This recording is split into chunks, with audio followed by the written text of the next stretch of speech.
Astăzi este cea mai importantă zi din an. Este ziua mea. Cu siguranță acum toți pregătesc cadouri pentru mine. Abia aștept să văd cât de fain va decurge ziua de astăzi. Să fac toaleta de dimineață. Fetele fac mâncare, băieții umflă baloane și tati îmi pregătește surprize. Toată ziua voi primi mesaje de la mulți ani, de la prieteni, de la colegi. Perfect! Cea mai tare zi din an!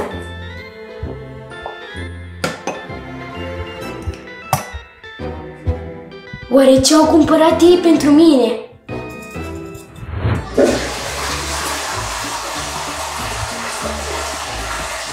Stai!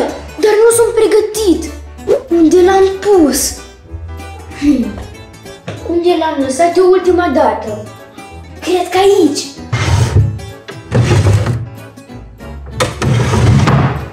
Nimic. Oare acolo l-am pus? Aici, cred că.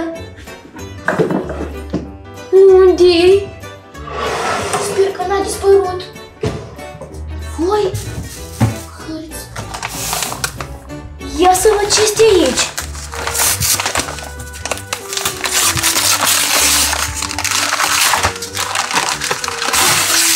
Wow!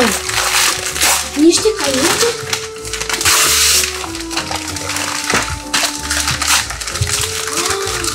Melini!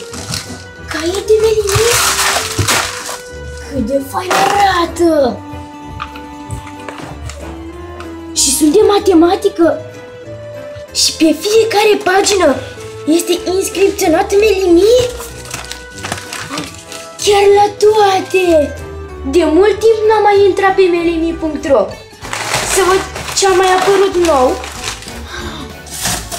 Aici era cuibul meu preferat. La mulți ani, ca să fie clar la lume că este ziua mea. Ia să văd, cine dintre voi îmi veți scrie în comentarii la mulți ani. Eu voi citi toate comentariile și vă voi da câte o inimioară. Acum sunt pregătit să primesc cadourile de la familia mea.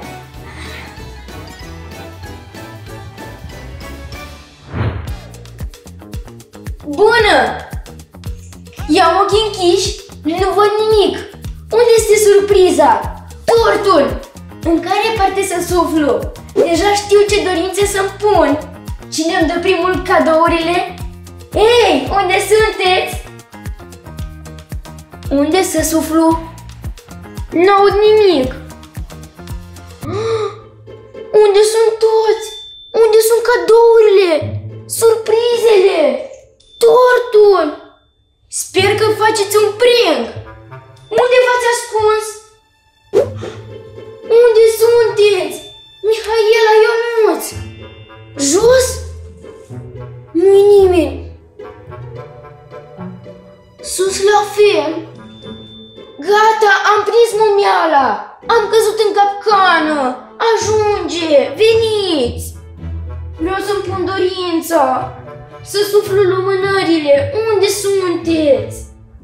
Vă rog, veniți. Vreau să-mi sărbătoresc ziua de naștere. Ce fel de prank e ăsta? Gata, m-ați prins. Vă rog, veniți.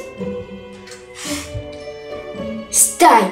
Acum și voi căuta cadourile și le voi găsi din prima. Unde le-ați pus? Aici! Nu-i nimic. Stai! La fel? Văd că le-ați ascuns destul de bine. Oricum, eu le voi găsi. Sau trebuie eu să vin la voi? Hei, mami, tati! Ce faceți?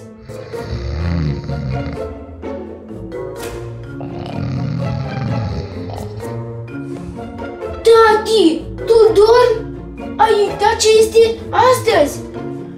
Ai cu zi este, te rog, trezește-te! N-am uitat nimic. Cadourile sunt toate încărcate. Ce? Trezirea! Unde sunt încărcate? Unde sunt cadourile mele? Pe milimi.ro totul am încărcat. Serios? Eu de mine aveam în vedere! Trezirea! E ziua mea! Pe site-ul milimi.ro sunt cadouri pentru toți, nu doar pentru tine. Bine, tati! Dorm! Chiar atât de indiferent să fii! Las că vine și ziua ta! Pe milimi.ro sunt cadouri pentru toate vârstele, chiar și pentru mine.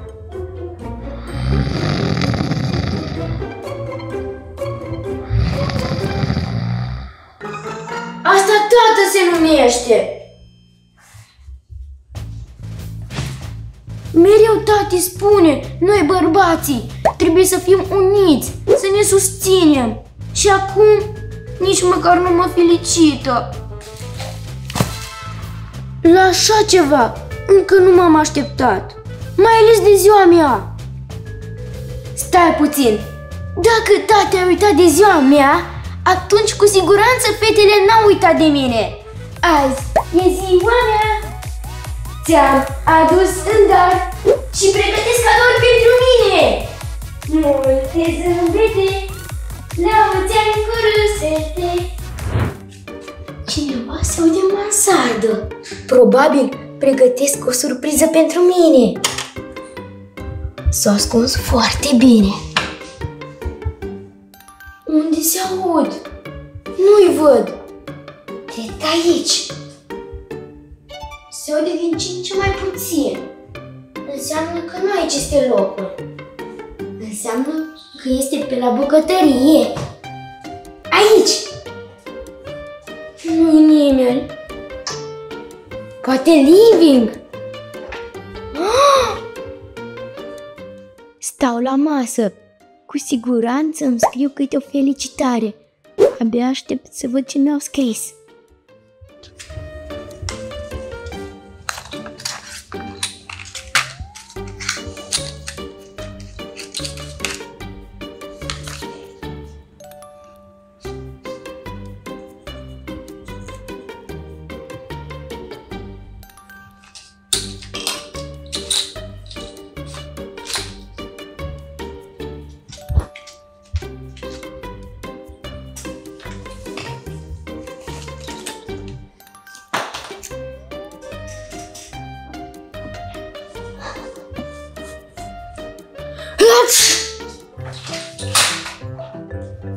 Miha, Matei, Ionuț, ce faceți?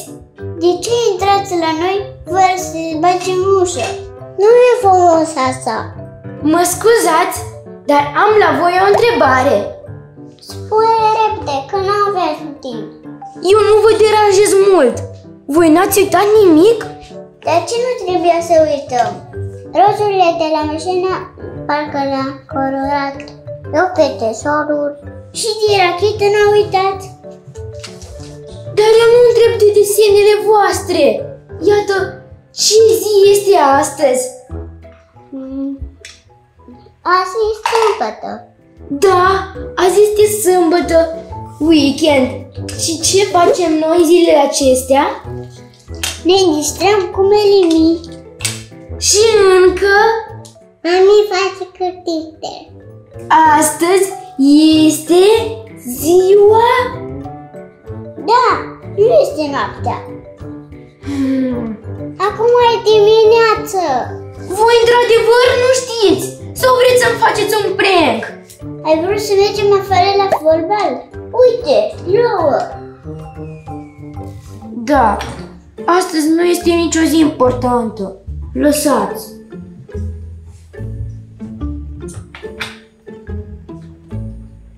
Ce-a avut Mircea? Nu știu, parcă e supărat.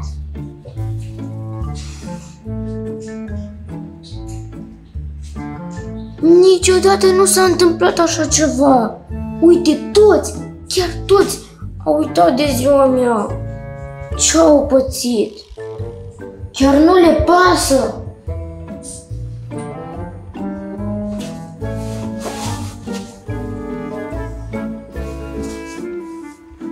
Tati doarme, copiii se joacă. Dimpotrivă, m-au alungat din camera lor. Ce ciudat!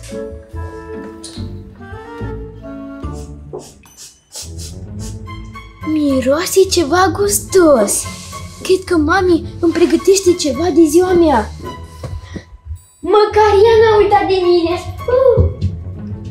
Acum vin!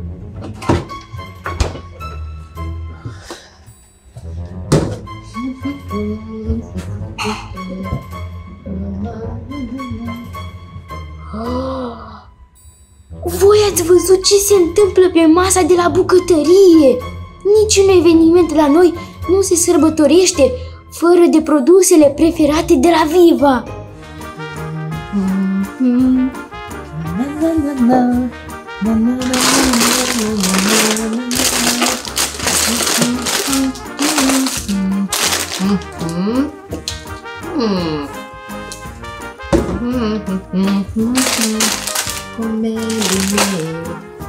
Da.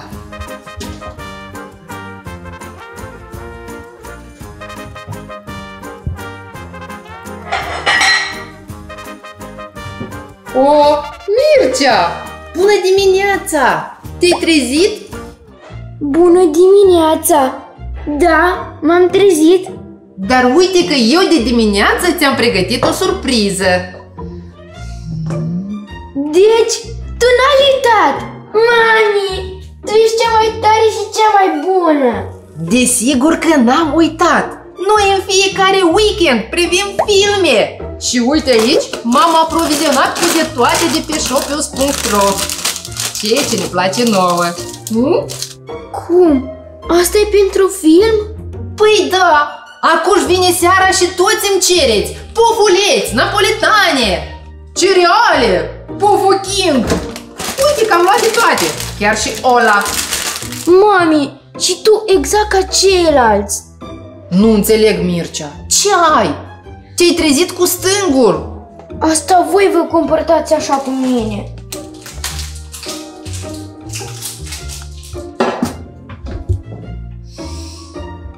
Ei, haideți, alegeți-vă cerealele preferate pentru micul dejun. Cine știe vrea.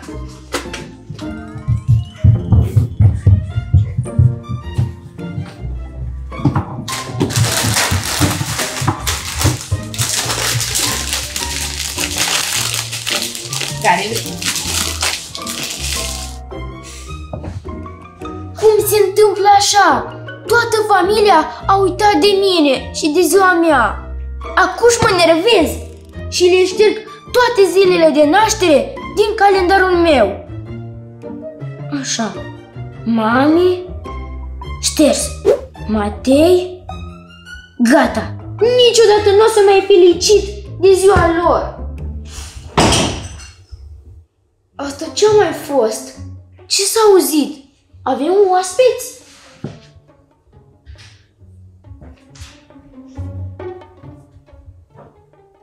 Mulțumim! Drum bun! Și greu, mă!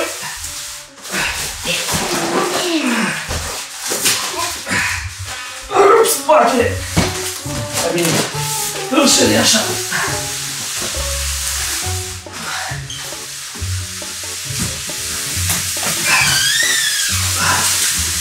Mă, ce de greu!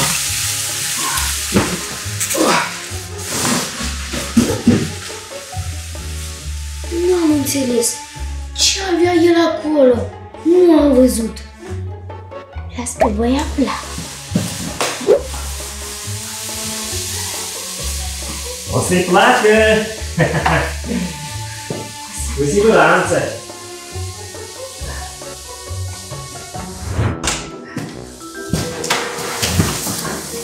Melissa!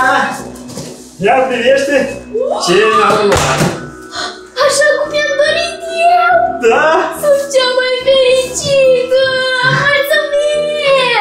Cu drag, Melissa. Abia aștept să despaghetez! Hai, spaghetează!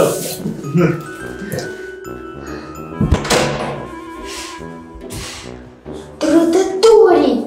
De ziua mea își cumpără lor cadouri. Ce-i asta? Și mie nimic?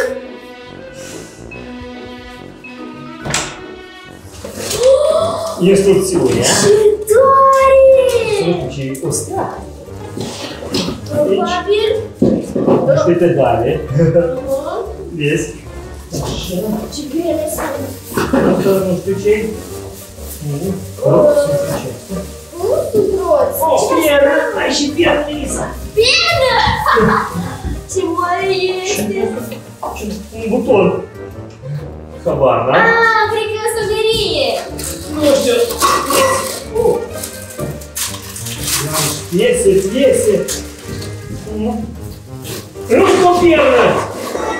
Dar câte pierne mi-ai luat! Șuruburi. Telecomandă? De la asta are și telecomandă. Am făcut comandă, dar nu știu despre ce e vorba. Deja îmi dau seama.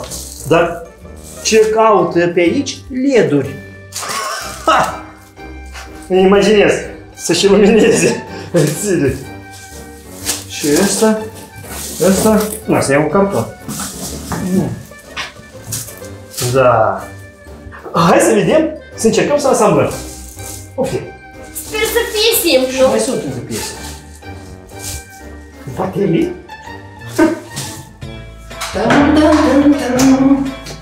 Mircea, de ce stai toată ziua și nu faci nimic? Umbli prin toată casa, nu înțeleg. Ți-ai făcut temele? Încă nu, dar e sâmbătă. Mai am timp. Ei, lasă că știu eu. Leși pe duminică și duminică seara le faci haștea-paștea repede. Apucă-te acum de teme. Păi, mami, astăzi este o zi deosebită. Da, e o zi deosebită. Și ce dacă afară plouă? Nu trebuie să muncim? Apucă-te de teme. Nu lăsa pe ultima 100 de metri.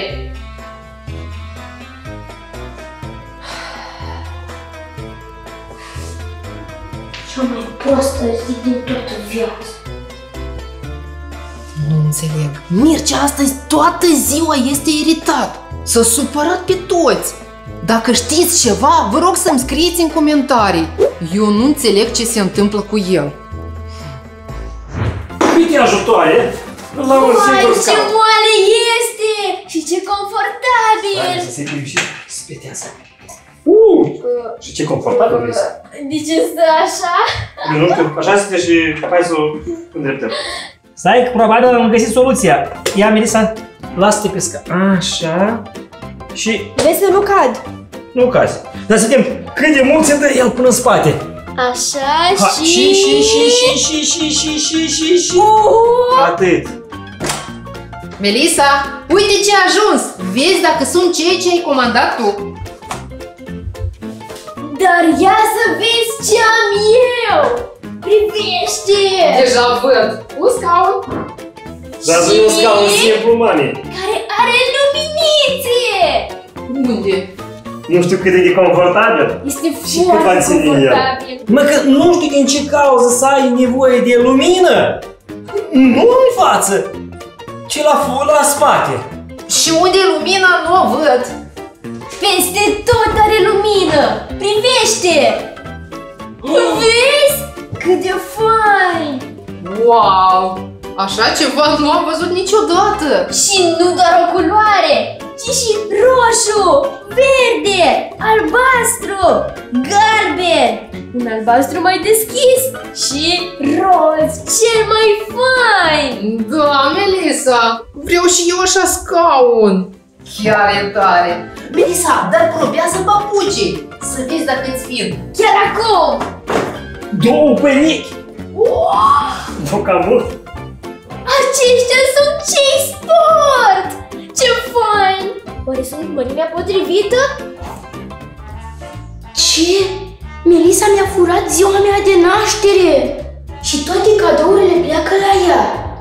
Hoțomancă! Da, chiar sunt faini. Îți Foarte vin? fain. Gata! Nu-s cam mici? Nu, parcă sunt ok. Da, trebuiau să fie mai mici. Pentru mine și albaștri. Acum trebuie să ne gândim pentru ceilalți. Miha, Ionuț, Matei.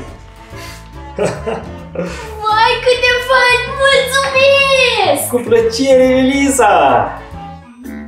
Hei, trădătorilor! Astăzi este ziua mea și Melisa primește cadourile.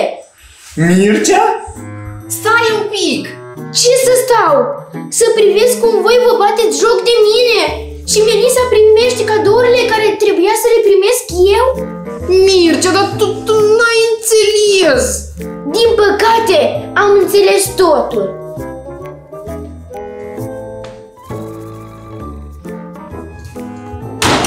Abia acum și-au amintit de mine.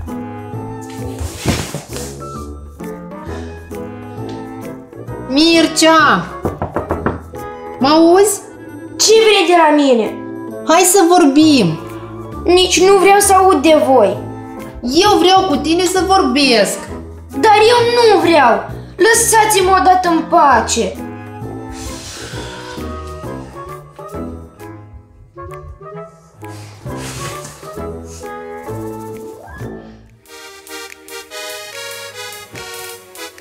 Mircea, Mircea, trezește-te, Mircea. Azi e ziua ta, ți-am adus în dar multe zâmbete, la mulți ani cu râsete. La mulți ani, Mircea! La mulți ani, Mircenică! Ce fel de la mulți ani? Ieri a fost ziua mea. Asta e ca un fel de scuză. Ba, astăzi este ziua ta, 9 septembrie. Privește în calendar! Ce să mă uit în calendarul ăsta? Astăzi este data de 9 septembrie.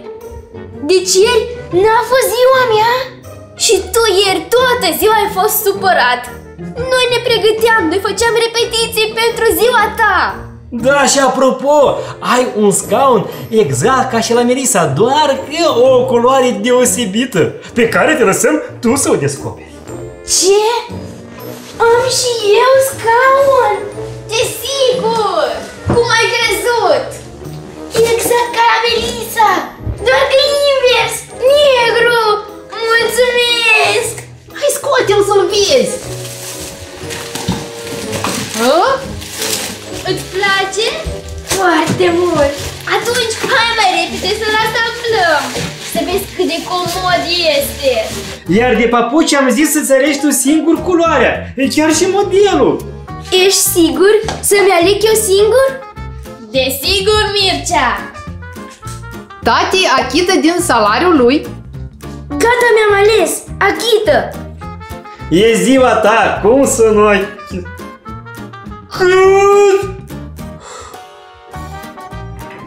Ei, mulțumesc pentru scaun! Ca la Melisa cu LED-uri. Cât de comod și de fain este! Avem scaune mici! În sfârșit am cu cotiere și pot să stau comod la masă și să fac temele. Și pot și să mă culc. Cum? Fii atent, acolo sunt două manete. Da, sunt două. Și acum cum fac? Mă culc? Și se întâmplă. Cine să trăiască, cine să trăiască, la mulți ani. Mircea să trăiască, Mircea să trăiască, la mulți ani. La mulți ani! O dorință! Bravo! Asta nu-i tot, vino încoace, aveți ce surpriză ai acolo. Hai! Bună, ceața! Acolo? Nici eu nu știam. Nu știai, știu că nu știai. Nici noi nu știam. Uite acolo, piedinele!